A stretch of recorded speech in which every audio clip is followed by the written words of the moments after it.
Welcome, everyone, to the Arts Academy podcast, our summertime edition. Like we said, at the end of the school year, we're really committed to making sure that everybody stays informed. So we'll try to have these once every couple weeks, especially if there's any big news to get out there to let you guys all know what's going on with the school. So here is our agenda for today. And Mr. Ricciardi can start off with some scheduling updates. Yeah, we'll take a step back real quick. The first thing I'd like to say is welcome to the incoming freshmen.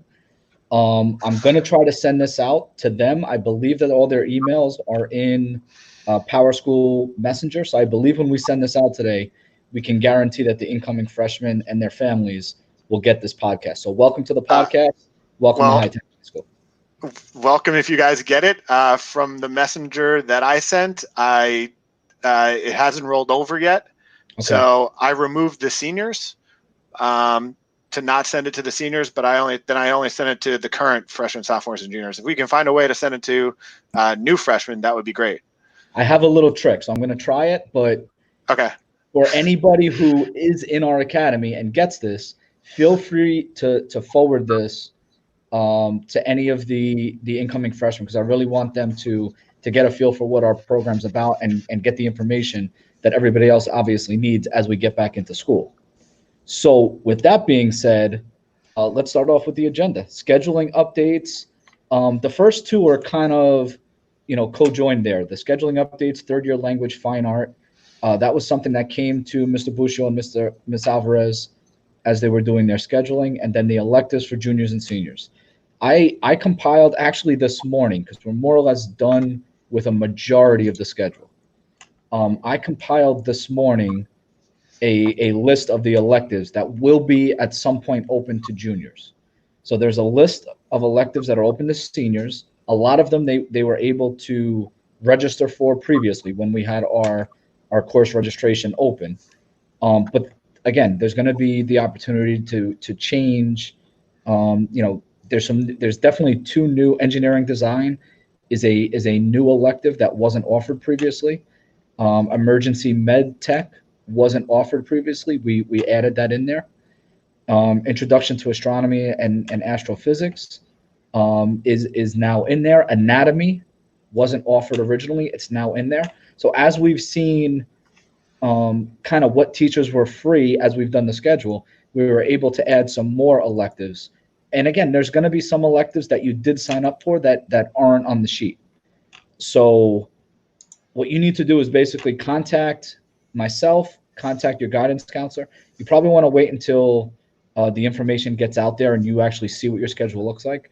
Contact your guidance counselor. Mr. Bush, I'll throw it to you. Do you know what those 2 weeks are that you're going to be coming to school to do schedule? I know the 10th, August 10th, that Monday. August 10th, okay. We'll be doing more scheduling. So that should be a good time for any juniors and basically anybody, but juniors and seniors are going to be where there's going to be some movement in the schedule. So if things are missing, just wait till August 10th. Reach out to Mr. Bush or Miss Alvarez, and I'm in the building too. You can let me know, and we could all take care of that then. The biggest thing that I wanted to talk about is fine art. There is going to be no fine art major for juniors. So seniors will be able to finish off their fine art major. Juniors will not be able to finish off their fine art major. So with that being said, there are three sections of electives that we've opened up for fine art. Anybody that wants to register for those sections, you can let me know that now. So if you're a junior and you wanted fine art as a major, but you can't have it as a major, so right now you're in a different major, whatever you signed up for. If you want fine art as your elective, which would mean you would probably have to drop, whether it be Italian 3, French 3, Spanish 3. If you were taking Japanese, there is no Japanese 3, so you wouldn't have that as an option. So if you wanted to drop any of those third year of a language and take fine art, you could do that. And that basically goes for everybody else. If you want to drop your third year of a language, you can do that and pick up an elective. And again, I have the sheet broken down by what period the elective is placed, and then you can tell Mr. Bush, or Mr. Bush can tell you, 7th period, these are the 4 electives that are available. Sixth period, these are the 4 available electives. Eighth period, these are the 7 available electives, and then you can pick from that list. So we tried to organize that this week. I hope that answers everything. That was a lot of scheduling. So if anybody has questions, feel free to email your guidance counselor or Mr. Ricciardi or me, and we can send you to the right place. Next on the agenda here is some breaking news, apparently. If you guys remember from the year, you guys took your Linkit benchmarks, one in the beginning of the year, one in the middle of the year, and then we were about to schedule the third one when school was canceled. We tossed around the idea of doing it those first couple weeks that you guys were home learning remotely. Decided that was not a good idea because everybody was sort of getting into the routine of learning remotely, and teachers were doing their own thing and getting used to teaching remotely. So we still have on our schedule this third benchmark that will be given the last week of summer right now. So you'll get more information about this as it gets closer, but that would be the week of, I think the last week is the 31st. I think we're back to school on the 8th. So that last week would be August 31st that you would have to complete the last benchmark. And again, this is preliminary planning. So once some more details come out about that, I will let you guys know. But whatever math class you took last year during the school year, and if you took 2, Algebra 2 is the one that is more important. As if you took geometry and Algebra 2, it would be the Algebra 2 test. You're going to have to take that Linkit over the course of the summer. I think this is going to be optional. I don't think it's going to count against you at all, but it's just a way that we can see what growth you had during the course of the year.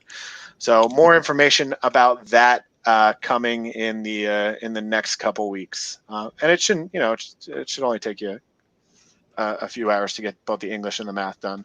So not a terrible thing to get ready for the start of the school year. All right, next is the student fee payment plan.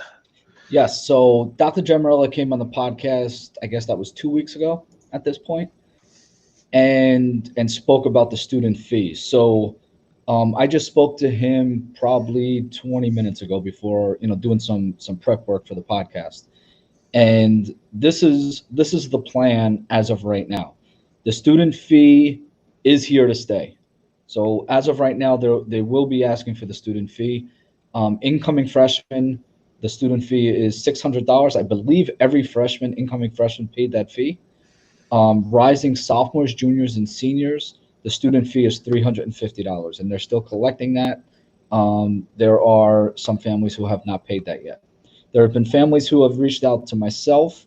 I know we've reached out to Mr. Buscio. I'm not sure if they've reached out to anyone else about struggling to be able to pay that fee because of the economic conditions that families are under right now. That is totally understandable. Please reach out to either myself or your guidance counselor so that they're aware of those situations.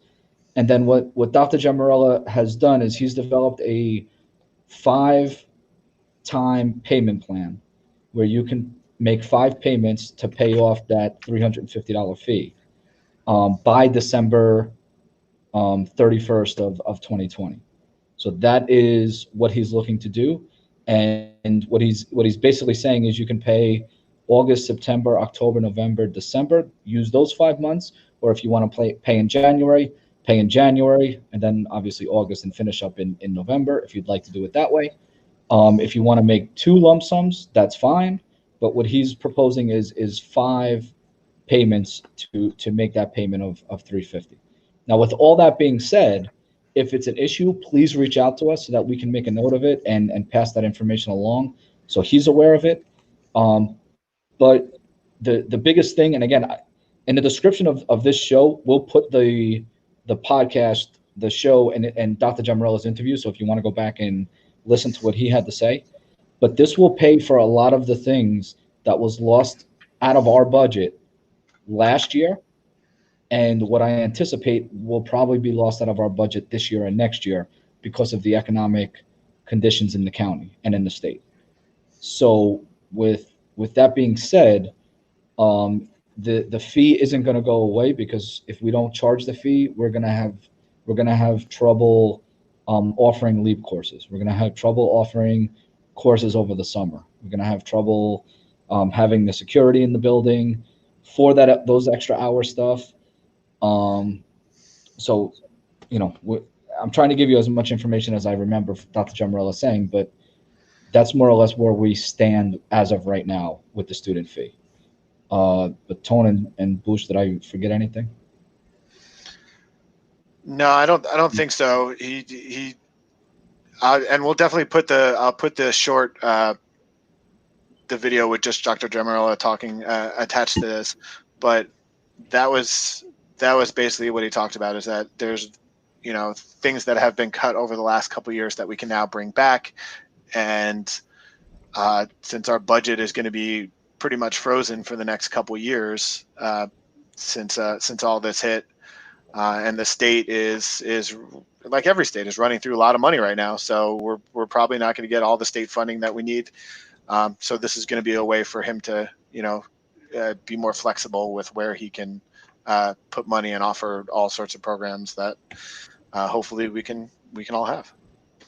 Yeah, and even take it a step further, if anyone's paying attention to the news and saw what Governor Murphy literally just did yesterday, I believe, he floated a bond for, I don't remember what the total was, but it's supposed to pay for the shortfall of this year's budget. So again, in the state of New Jersey, we don't even have the money to cover this year's budget. He had to float a bond for that. What's going to happen over the next 2 years? So yeah, I think it was like 900 million or so. Yeah, I mean, it's a crazy number. And again, that trickles down, right? Or in other words, it wasn't trickling down to the local school districts. That's why he had to float the bond to cover that shortfall. So with that being said, we are going to be, hurting to offer those extra programs, underneath these conditions, with these economic conditions. Next is School Mint, re-registration via School Mint. Yes, and there's not. I know Mr. Buscio has forwarded me a bunch of emails. I've taken care of those emails the best that I can. And again, feel free, in the description of the podcast, I'll give you my name and email address. Mr. Gongora can put his. We'll give you Mr. Buscio's, and we'll also give you Miss Alvarez's name and email address, even for the incoming 8th graders. Incoming freshmen, I should say. Because if there's any questions that you guys have, by all means, you can reach out to us. Nicole Somick will also put her email in there. She takes care of all the registration stuff too. So if there's any questions that you have about busing, transportation, especially during this time, any of that stuff can go to Nicole Somick, or I'm the one that's in the building all summer. So feel free to send it to me, and I can handle it and get it to the appropriate parties. So we'll put all that stuff in. But in terms of the re-registration, I believe we have a decent amount of people that have done it already. I don't think there's more than maybe 10-15% of students that are still outstanding that haven't re-registered. The biggest thing is we need to get all your updated information to update PowerSchool, whether it be parents' email addresses. There's address verification as part of that process. Other things, Mr. Bush, what else is in there that I'm forgetting? Lunch program, right? It's your application for lunch. Yeah, if you're free, reduced, or full pay. Even signing up, right? Signing up for the what is our lunch program called that we swipe? My School Bucks. My School Bucks. There it is. I couldn't think of the name. So My School Bucks is on there. That application, that's all part of that system, that process. So definitely make sure you do that. If you don't have updated addresses and whatnot too, because sometimes that doesn't happen, and then we run into a problem in the middle of the year. Especially updated email addresses, because Yes. we send a lot of, if there's an updated phone number, cell phone number, or email address, feel free to email me direct. I can update the system, but this is your opportunity to update your contact information, because when we send stuff home, whether it be, via mail or via email, we want to make sure that the email addresses are up to date and accurate, so you're getting the information. There's been a few times last year even that come October, November, somebody will email me back, I didn't get this information. And again, I'm just going off of the information that we have in our system. So if it's in our system, I can send it out to you right through that system. It's pretty straightforward, pretty easy for me to do. Yeah, that's how we send out everything, is through school messenger. So the Power School email address really has to be up to date. So make sure you fill all that stuff out. And then let's finish with our reentry plan coming soon. It sounds like it should be coming soon, because our reentry plan, district and school reentry plan, is due to the state within 2 weeks. So I've had a bunch of students who have reached out and asked when, underclassmen, rising sophomores, juniors, and seniors, that have reached out and said, when can I come to the building to get my stuff out of my lockers, return books, and anything else they may have in the building. I had been saying over the last few weeks that we will be organizing in July to do that. As of right now, that's on the back burner, because this reentry plan has to get to the state within 2 weeks.